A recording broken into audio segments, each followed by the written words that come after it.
Nandito na pala tayo sa may bridge ng Tansa mga kabrum-brum, na sa pauwi na tayo, no? So medyo ginabi tayo kasi may OT tayo. Ay si kuya, oh. Tignan nyo yung paano.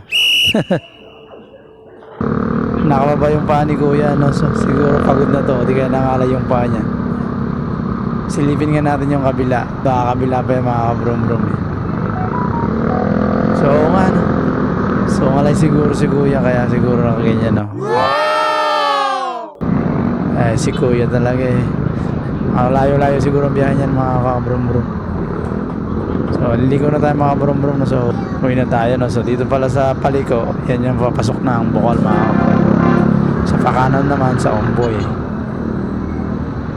habang naghihintay tayo mga kabrum-brum. So ayan, pinagaw na tayo, no? So ayan, tara, uwi na tayo.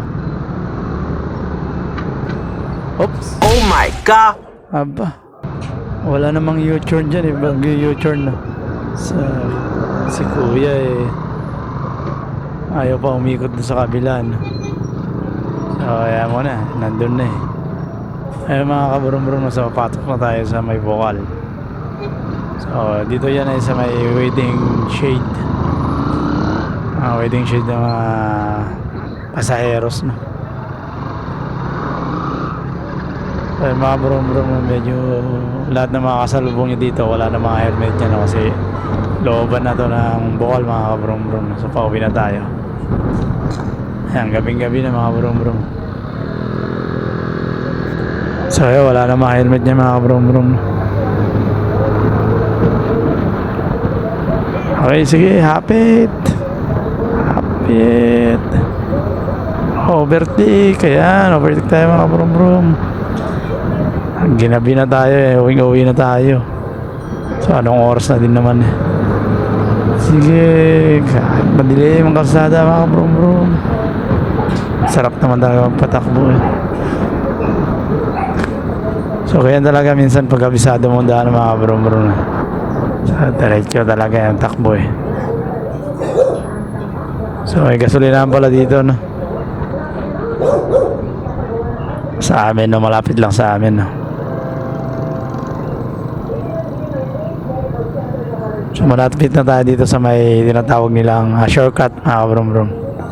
So ito yan, shortcut mga kabrum-brum. Kung gusto mong umiwas doon sa tero na daanan, pwede ka dumaan dito mga kabrum-brum. So makakaiwas ka talaga, no? Oops, pinasukan pa ako, no? So nakabuntot na ako sa tricycle, eh. Talagang pumasok pa si kuya, no? Grabe naman si kuya, no? Talo ako ng bicycle, no? So ayan, papasok na tayo mga kabrum-brum. So maigi nga naghihintay. So hindi naman pwedeng minamadali ang lahat mga kabrum-brum. So tama lang yung dahan-dahan na. So yan na mga kabrum-brum. So patuloy na tayo, no? So lumampas na tayo dun sa tinatawag nilang shortcut, no? Yan, sige. So iba naman pag talagang kabisado mong daanan mga kabrum-brum, no? So syempre alam mo na yung daan. Alam mo kung saan yung medyo delikadong mga daanan mga kabrum-brum, no? Sige, overtake tayo ngayon mga kabrum-brum. Hapit.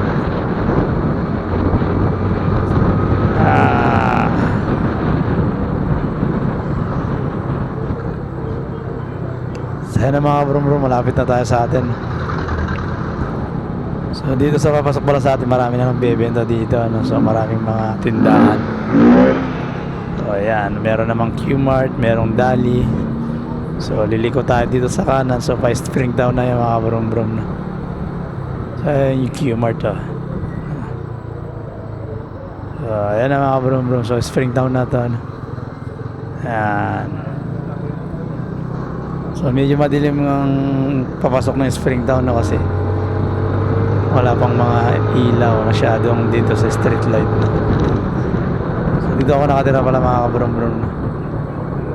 So ito yung bungad ng Springtown, no? So ayan, papasok na tayo sa Springtown. Saan tayo nakatira, no? Subdivision ng Springtown. Yan mga kabrum-brum, no? So malapit na tayo mga kabrum-brum, no? Pauwi na tayo. Yan, so paglampas lang ng gate mga kabrum-brum, so malapit lang tayo sa may gate. So kakanan tayo dito sa may Talipapa mga kabrum-brum, no? Oh, nakita ko si Clay Thompson pala, oh, naglalakad, oh. Tumapa, di ba? Oo. Nandito na pala si Clay Thompson no, naglalakad mga kabrum-brum no. So ayan, nandito na tayo, nasa pauwi na tayo no. So malapit na tayo sa ating bahay no.